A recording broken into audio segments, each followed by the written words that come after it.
Welcome to Talking Property. Today I'm joined by Louis Christopher as we discuss the state of the Sydney property market. Louis, thanks for joining us. Nice to be with you, Peter. Louis, most people fully accept and acknowledge the property market went absolutely gangbusters to open up 2021. Yes. What a lot of people, including myself if I might add, don't quite understand is why did the market run so strongly? Oh, it's a multitude of reasons. Firstly, massive government stimulus like we've never seen before in this country, hitting the economy all at once.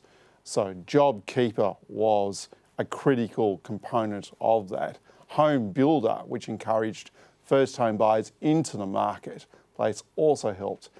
That combined with emergency cuts in interest rates as well as quantitative easing, which eased money supply in the economy, as well as a general loosening of lending restrictions, all combined to basically create a rather large property boom, which has basically affected all capital cities. In percentage terms, how much did the Sydney housing market, not dwelling market, but housing market specifically, how much did it rise in 2021 year to date? In year to date, 2021, we're looking like we're up by about 12%.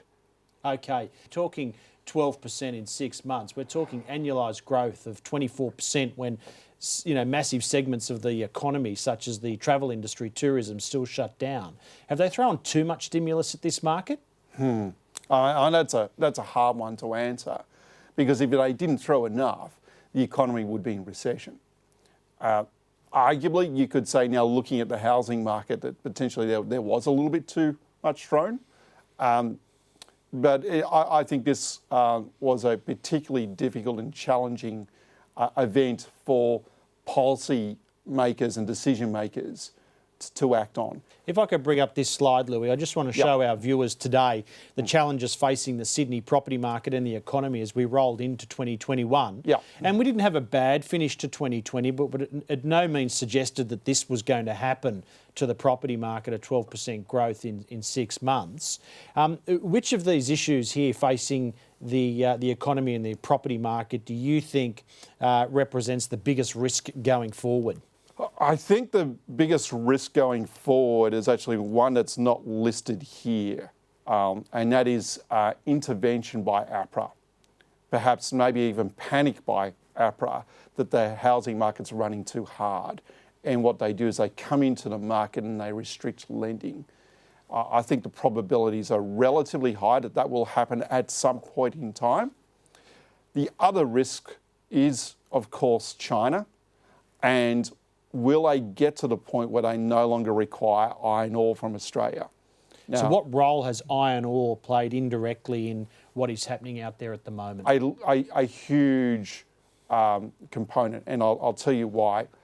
Because it has backed the massive stimulus that we've had. If iron ore did not rise, if China had blocked iron ore shipments to Australia, our debt to GDP levels at the public level would be a lot higher, and probably would have forced the federal government to be a little bit more cautious in stimulus. But given all the receipts we're getting through the iron ore shipments, it's enabled the government to extend things such as JobKeeper. Remember, JobKeeper was actually extended through to the end of March. And it's a risk going forward. There's no question about that. If China does manage to shut down iron ore exports from Australia, we are going to feel a pinch. There was a sense that the removal of JobKeeper could play badly in the economy and therefore the property market, but we seem to have blown past that. That's right, and we were as a research house cautious about the end of JobKeeper. Let's recall, back in November last year, the estimate was that there'd be well north of 200 to 300,000 jobs lost when JobKeeper would come to an end. In the end, the final number was about 50,000, the estimate is. And I think that extension through to March helped a lot. If JobKeeper ended back in 2020 on the original date, which if I recall was going to be the September quarter, that would have ended at a very inappropriate time and too prematurely. So from your perspective, the government's managing all of these challenges on that slide and more fairly well? They've done it well. They've done it well with intelligence, with a bit of luck as well, I think too. But overall, they have managed the situation extraordinarily well. That's not to say we don't have side effects, and I think potentially one side effect is an overheated housing market, which they will have to deal with in time if it remains overheated. So you're calling housing overheated. Let's cut across to apartments. They enjoyed a very improved 2021 or first half of 2021 in comparison to how they performed in 2020. What are you seeing there with apartments? I'm still seeing weakness in the CBD area, Peter. Yep. Now, in suburban areas, the market for units is better. There is more demand. But in the CBD locations, people who do not wish to live in the CBD anymore, they've moved away from the CBD, they've moved into our regions. And hence the reason why we've seen such a huge rise in prices and rents in regional Australia. You're calling housing up 12%. CoreLogic, I see, have apartments up 5%. Is that what your numbers are telling you? Ours are showing less. Are showing less, okay, so there's conflict for units. Yeah. And in the CBD, we're actually recording fall. In the month of May, CoreLogic called the Sydney housing market having risen 3.5% in the month of May. Yes. But what was interesting, listening to a lot of my industry podcasts and colleagues as they discussed the market internally, they were actually detecting buyer fatigue on the ground and felt that the market had peaked in April. Do you have a view on that? Because 3.5% rise in a month is extraordinary. Yes, it is a strong rise. After we got through Easter, we noticed on our auction clearance rates, there was a little bit of an easing in clearance rates. Not dramatically so, but just a little bit of an easing where it appeared as though demand had slightly come off. However, when I look at it and when I reconsider it with new information we have, such as the big falls in real estate listings and other indicators, I would suggest to you what's really happened is that buyers have been a little bit more cautious because everyone's aware of the boom, but they're still buying. It's like climbing the wall of worry that we talk about over in the share market. People are cautious, but they still want to buy. They're still concerned if they don't buy, they are aware the prices will likely go up further and they'll miss out. The underlying demand, the FOMO, it's all still there. It's all still there, and it's been with us all the way through to the end of May from what we can see on our numbers. And I don't think it's going away anytime soon unless we see something change, such as, for example, APRA intervening in the market, or we see a rise in interest rates, or some other external event which creates a shock in the economy. Louis, before COVID, mortgage rates were 5% and the cash rate was around 0.75%. Mortgage rates are now down to around 3%, maybe a honeymoon rate for 2%. The cash rate's at 0.1%. If we returned to pre-COVID finance levels, what would happen to the market? That's a good question.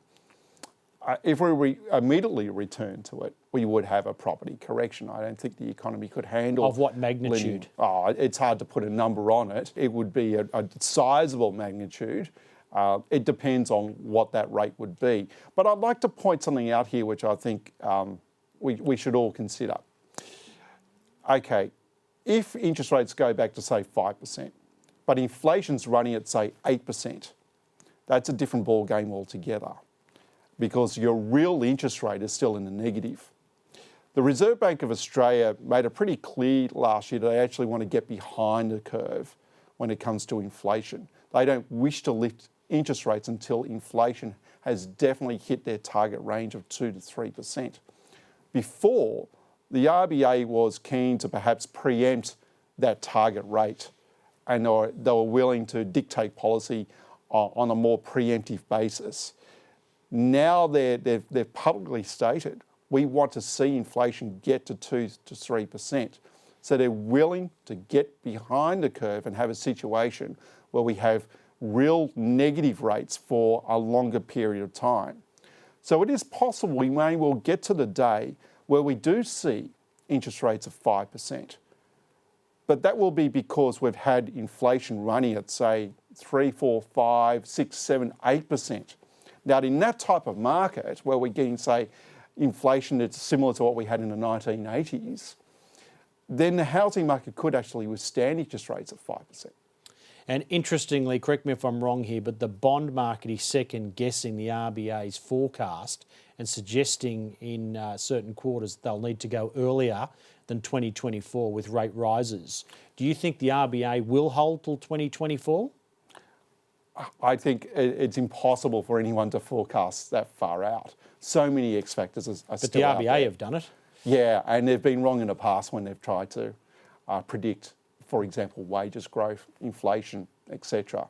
It's such an uncertain world we live in now, Peter. It's extraordinarily difficult and challenging to forecast 12 months out. Sales volumes, a lot of buyers are reporting there's a lack of stock on the market. But I don't think there's a lack of stock as much as days on market's sort of fallen from 42 days on market to the campaign in many instances is over in 14 days. I take note of the number of properties that have sold prior to auction during this current boom, where nearly 40% of all properties each weekend have sold prior to. So it gives the illusion that stock levels are low. What are we seeing in the sales volume area? On the sales volume front, we've seen strong sales turnover. There's no question about that. A lot higher than what we had this time last year. Yeah. Of course, remember this time last year, we still had lockdowns. There wasn't a lot of listings at all, really, in terms of new listings. So, yeah, turnover's definitely picked up, and you would expect that for a property boom. When it comes to listings, I would have agreed with you up and through to the end of April, but our listings numbers, which we've just released, definitely showed a major decline in listings On market. For the course of May. So total property listings nationwide on our numbers fell by about 7% for the month. New listings fell by about 2.5%. They're still well and truly up on this time last year. Old listings, right, so properties have been on the market for over 180 days, fell by 9%. And are now down by nearly 50% year on year. So that just tells you the market's absorbing anything in its path. Absolutely. Yeah. And it is interesting when you see properties which the vendor has just got, well, up until now, had too high asking price on the property. Their expectations are way above the market. Finally, Louis, the rental market, very tough for landlords in 2020. What have they seen in 2021 so far? Depends on where you are, Peter. So very location-centric issue? It is. Yeah. So if you are a property owner holding a unit in the CBD of Sydney or Melbourne, you've seen your rent slashed by about 20 to 25%, which is a big, big fall. Any sense of recovery in that this year? No. I mean, initially we had rental vacancy rates rise up to about 16%. Then they fell in the second half of 2020 to about 6%. So there was a recovery. We've been noticing on our numbers that they're going back up again. And we think we know why, and we think that's because we've actually seen ongoing completions. And of course, the international border remains closed. So I think very much so that in the CBD locations, it's still very much a tenant's market. Return to work, has that assisted the rental market as people who might have been able to work from home in 2020 and were called back to the office, so to speak, in 2021? Has that created some demand? Initially, somewhat. I think that's what happened in the second half of 2020, particularly for Sydney. But we must remember in all this that there's a supply side. So last year, we built nationwide about 180,000 dwellings. Now that normally caters for demand, new demand of some 360 to 400,000 people, right? The thing is the population didn't expand by that amount last year. So we built surplus stock. And a lot of that stock that was built was on the unit side and in the inner city areas. Of all capital cities? Of all various capital cities. So we added to the stock in a component of the market where there hasn't been that much demand. This boom that we've experienced in 2021, has it been driven by owner-occupiers or investors come into play? And given what you've just said about rents, there's not much as far as yield goes for investors. So are they even interested in this market? So initially this market was driven by owner-occupiers, but the data of late from the Australian Bureau of Statistics is showing us that investors are increasingly coming into the marketplace. So investors are interested. Now, historically, investors have not been really that interested in yield. They've been more interested in capital gain.